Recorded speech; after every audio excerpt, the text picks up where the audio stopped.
West End, an inner-city suburb of Brisbane, known for its diversity of lifestyles, ethnic groups and socio-economic status. We came to this suburb to participate in a 2-week community orientation course. Our goal was to find alternative models of healthy community living. Our hosts were the Waiters Union, who'd been running this course now for over 20 years.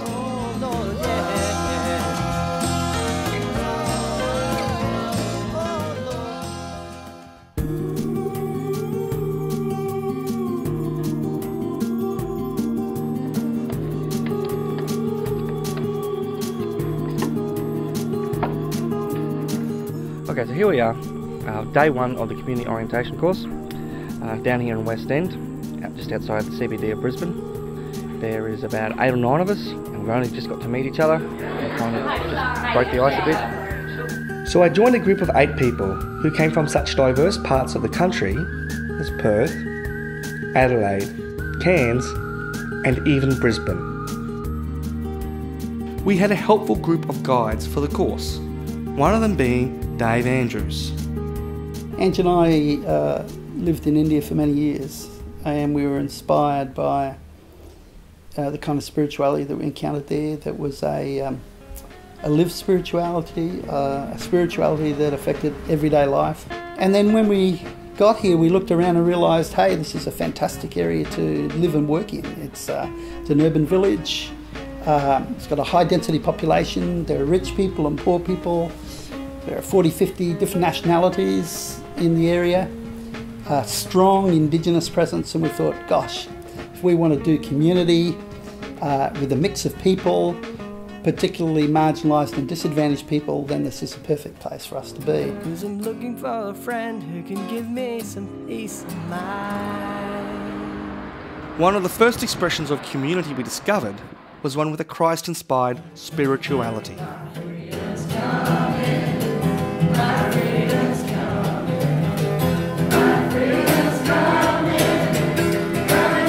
Tucked away in the basement of an Anglican church, this was a space that welcomed people from all walks of life.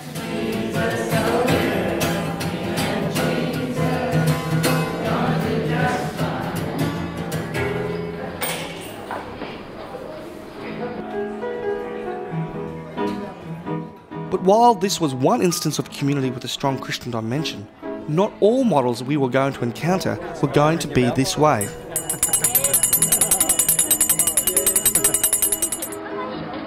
What we were going to be encouraged to do was reflect on community built on a Christian understanding of an open mindset. One of our concerns as followers of Jesus is that our faith in Christ has been constructed in closed set terms, where you have very rigid definitions of boundaries of belief and behaviour, where if you accept those you're in, and if you don't, you're out. Which is totally contrary to what Christ was on about, where he was prepared to cross the boundaries, take huge risks to reach out to people. So we really advocate not a closed set mentality, but an open set mentality that's committed to the way of Jesus as a person rather than as a set of propositions, and where we develop the compassion of Christ to relate to people compassionately. God does not confine the work of healing and salvation and redemption to your synagogue. In fact, God is often working outside your traditional religion in ways he's not working in your traditional religion. And he gives a specific example. And what was that example? The example of? Naaman. We just had a really intense session with Dave Andrews, and he was really kind of helping us to explore a lot of things. It's very hard to explain. Huge reaction for someone who was saved and became a Christian and led a Christian life, and walk away from that and to choose a different pathway and different belief. It spoke the truth in the underlying currents of what Christianity is about for me. Like kind of overwhelmed because I really resonated with what Dave was saying. I honestly think what he was saying is true to like the character of Jesus, and I'm trying to follow Jesus. Jesus Christ was not a Christian, didn't want his own religion, showed us. Operating in an open mindset releases a community to engage freely with those who have a different spiritual understanding. Took the path of patient service in pursuit of love and justice. Three main things that we hope to achieve tonight, and basically one of the first things is we would like to explore the concept or the notion of spirituality and justice. We would like you to share how you feel about justice as a Christian, as a Sikh, as a Muslim. This meeting was a real highlight for the group, as we were able to push past stereotypes and engage others from different faith traditions through dialogue and relationship. The concept is basically about how do we build a community together. In recent years, I realised that in times of trouble, because of the interfaith dialogue, we've been able to band together as human beings. And that's not saying that that's because we are all sharing one religion. We're actually we are firm in our own beliefs, but we're able to we go beyond that and feel for each other as individual human beings. It's basically that we all share a human bond, and that we're all in it to contribute to society, to make better, the society. I think that's basically what it is. But to be an open-minded community doesn't mean it has to be passive and accept aspects of society that are clearly unjust. The group was to experience firsthand the unjust nature of our society when it comes to consumer waste.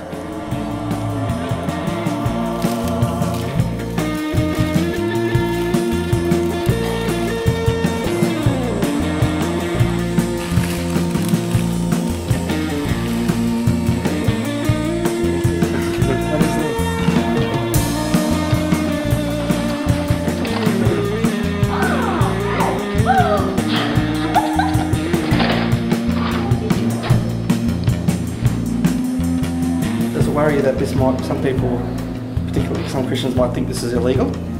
No, not at all. Why doesn't it worry you? Because the bigger moral injustice for me is the food that we're throwing in the bin. And Martin Luther King used to talk about it's not about whether something's against the law or not against the law, it's about whether that law is just. To me, that's not just.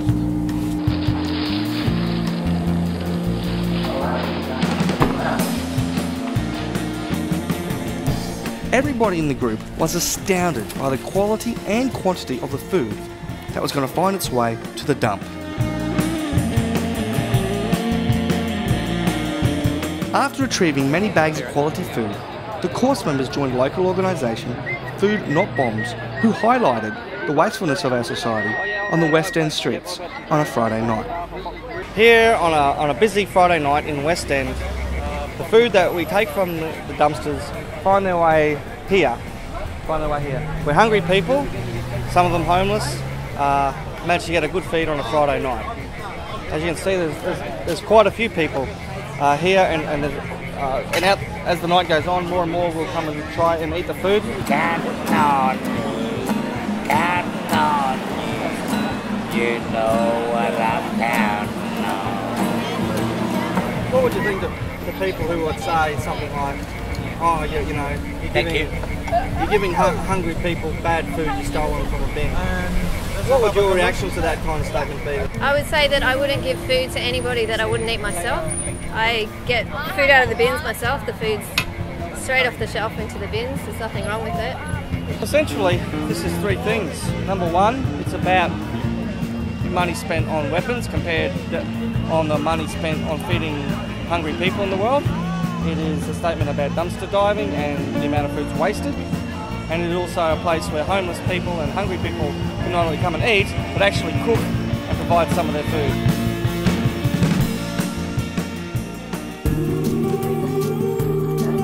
This was not the only occasion the group encountered a model of community that emphasised social action.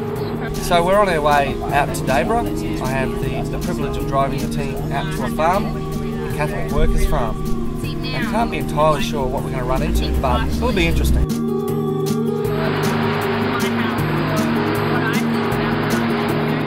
The Catholic Workers is a worldwide organisation with a community here in Brisbane, which is associated with the Waiters Union. Anne, Jim and their family are ex-West Enders who now live in the hills surrounding Brisbane. They are one of these rare families that live out their radical convictions. While the world struggles to figure out how to live environmentally sustainable lives, Jim and Anne just do it. The solar panels provide all our electricity, so we have 10 solar panels and produce more electricity than we use. Extra to the guided tour is a solar cooker which I stuck there. Just put that on this morning, should be ready for lunch. The car that runs on homemade biofuel is their most remarkable achievement. So I collect the cooking oil from fish and chip shops or whatever and put them in those drums. You put the warm oil in here, then you add methanol and caustic soda. You mix, you leave it until the next morning, and what comes out after that is the biodiesel. Other homemade products include a wide range of fruit and vegetables. Yeah, that's all sweet potato, bananas, that tall thing are arrowroot, and you eat those. Bread, soap, and nothing goes to waste. This is the poo toilets around the back here.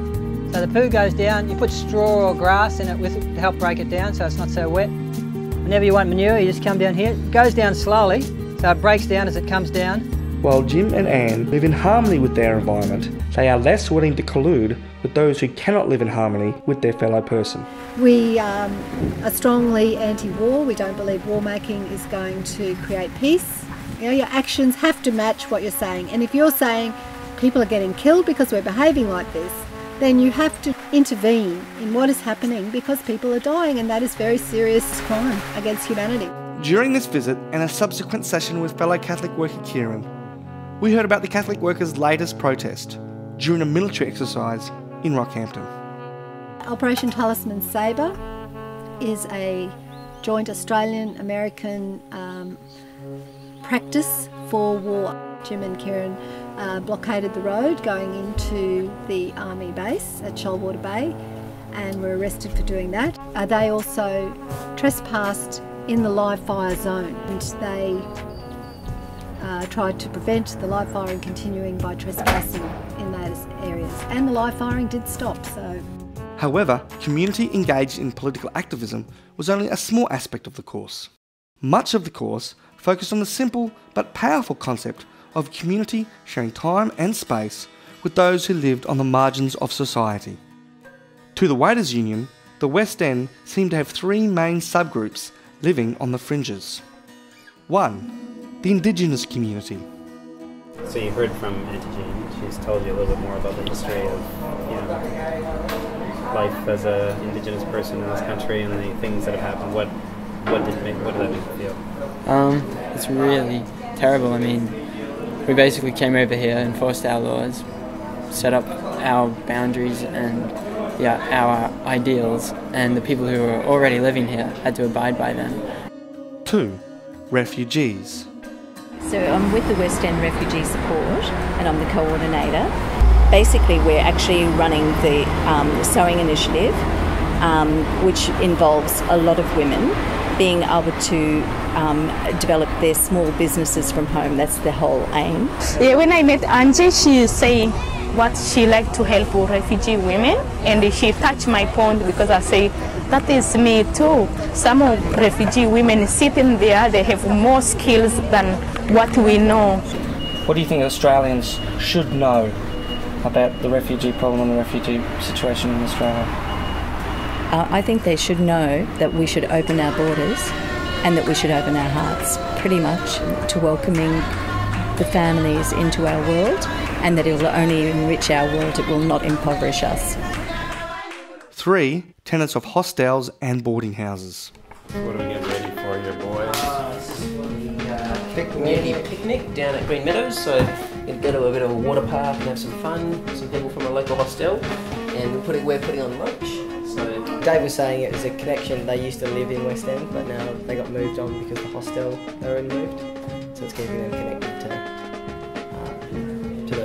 In the early days when we did some research, we found that 85% of the people that we visited in boarding houses and hostels had no significant relationships with people other than those who were paid to relate to them, like caseworkers. So that they had very few connections as friends with local people in normal friendships. So we made it a priority. To help the course members have a greater empathy with the marginalised, the group was given a first-hand experience. And as usual, a second-hand knowledge for the group wasn't going to be enough. Alright, so what we're doing here is I've got these headphones on, and what we're trying to do is experience what it's like to hear voices in our heads. And I've got to go find a shoe shop, and I've got to ask people how to get there. And when I get there, the shoe shop, I've got to try a pair of shoes on. And I've got Dylan here. He's my partner to make sure that I don't fall off into a truck or something. Stay away from him. Stay away.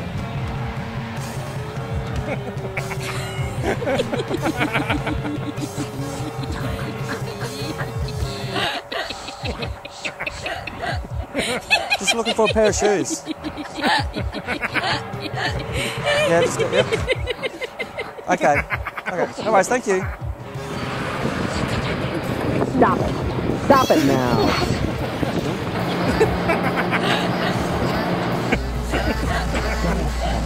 Waterproof leathers and the sole. Put your hands out of your pocket. Okay, yep, no worries. I've got a larger size of this. In our comprehensive debriefing of this activity, the group discussed how difficult yet rewarding this exercise was. The headphones gave us a small glimpse into the world of those who struggle with mental illness and a greater appreciation of their struggles.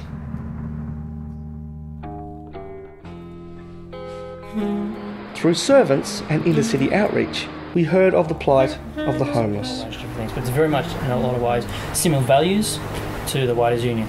And for us, the two key values is for the servant network is hospitality and justice. And we're very much focused on relationship building. I became homeless through lack of work and went up with the food vans and that. Met Tim up at the church, and I started volunteering now. I do cooking up there, well, once a fortnight. On hearing about the servants' work amongst the homeless, some of the course members again found themselves living out the reality of the marginalised. This is our night out, living as homeless people. I'm here with Ciara, and we are in the park, and we're trying to figure out just how we're going to do this. We could go under the trees, a bit of cover, a bit of shelter, less visible. The problem with that is that there's bats, you can hear them, and there's possums, and we don't want to get bitten or have droppings put on us or something.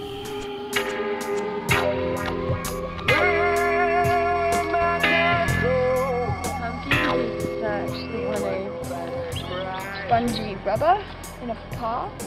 So what we're going to do is, while Ciara's setting up here, I'm actually going to go for a bit of a walk.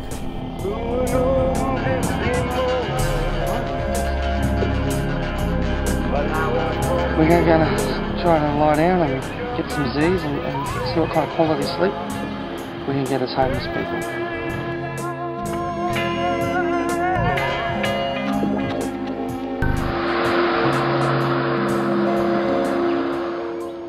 Turning on the TV screen, you know what I see. Sending my brothers. I just went to sleep at the beginning because I was really tired, and then I woke up and it was just uncomfortable and cold, and I could hear things, and things were scaring me. At the start of the night, I was very anxious.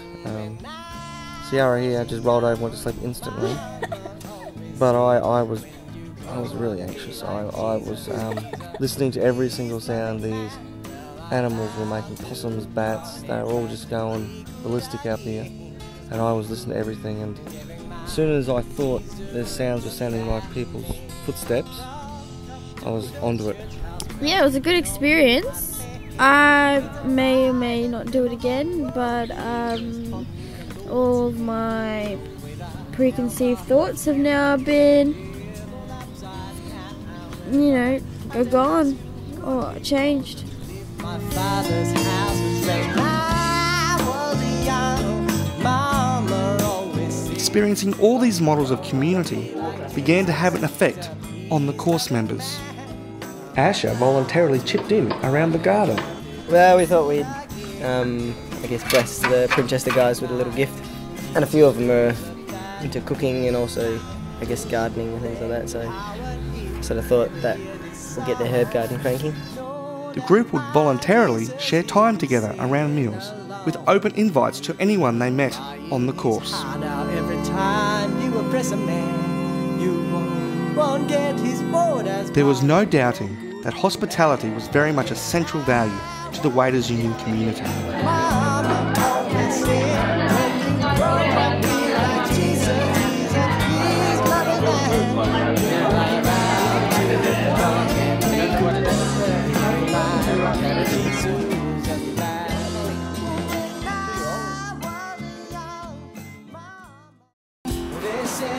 One of the places where this hospitality is expressed is at the Black Star coffee shop.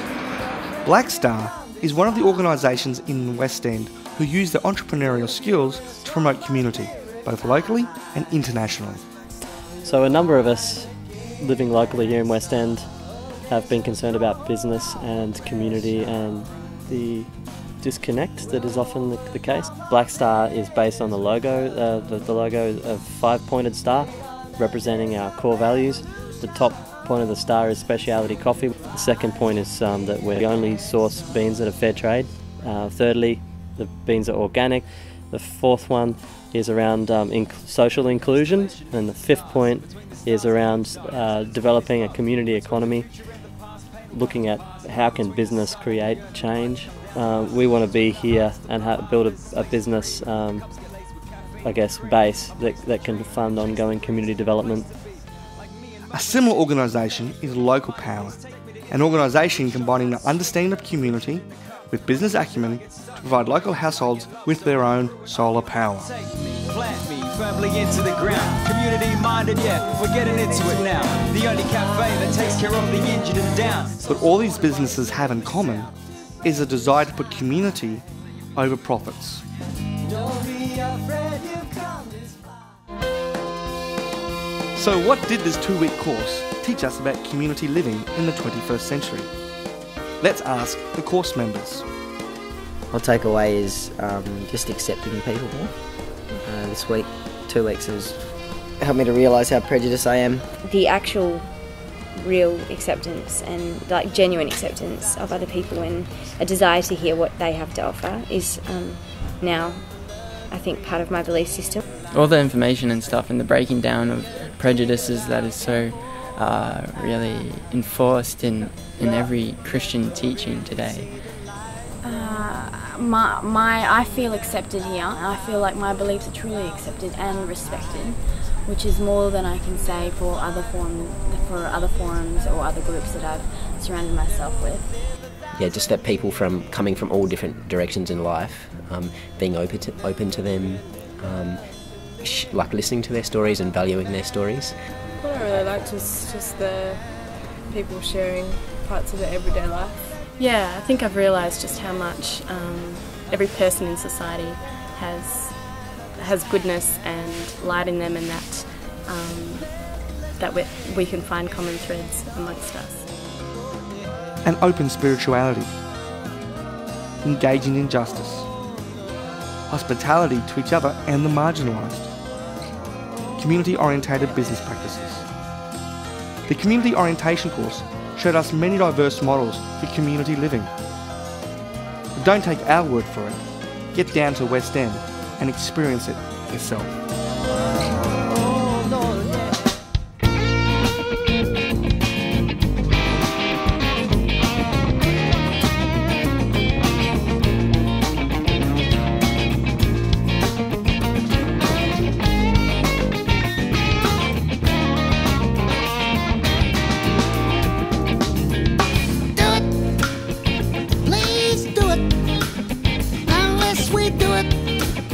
The dream won't do.